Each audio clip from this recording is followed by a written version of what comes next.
আমার বাবার অনেক টাকা, কিন্তু সে তার ছেলে মেয়েদের প্রয়োজনে টাকা খরচ করে না। যেমন আমার চিকিৎসার জন্য আমার আব্বা টাকা খরচ করে না। ভাই, আমি ভাবছি সব টাকা তার কবরে দিয়ে দিব। কতটা কতটা বুকে ব্যথা থাকলে একটা ছেলে কথা লিখতে পারে? কতটা ব্যথা হলো? আব্বা জান, আপনি তো আপনার হকের কথা বললে খুব খুশি হন যে আব্বা আম্মার খেদমত করতে হবে। মাথায় রাখবেন, সন্তানের জন্য আব্বা আম্মার খেদমত করা যেমন ফরজ, সন্তানের প্রত্যেকটা হক আদায় করা বাবার জন্য মায়ের জন্য উভয়ের জন্য ফরজে আইন। যুবক ভাইরা বলো। হ্যাঁ, অনেক বাবা আছে।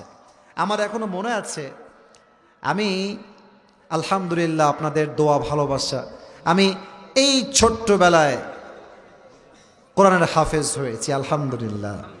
এবং এটা অনেক ছাত্র, তোমাদেরকে দেখলাম মাদ্রাসার ছাত্র, ইয়াতিমখানার ছাত্র, এই মাদ্রাসার ছাত্র। আমি আমার হাফেজ হওয়া 9 বছর পরে গিয়েও পুরো কোরআন এক খতম এক বসায় বিনা লোকমায় শুনিয়েছি আলহামদুলিল্লাহ।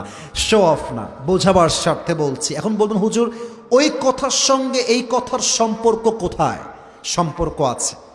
আব্বা আম্মা যখন খরচ দেয়, ছেলের যত্ন নেয়, ছেলে একদিন মানুষের মতো মানুষ হয়। আর বাপ যদি অমানুষ হয়, ছেলের যত্ন না নেয়, ছেলে একদিন ডাকাত চোর হয়ে বের হয়।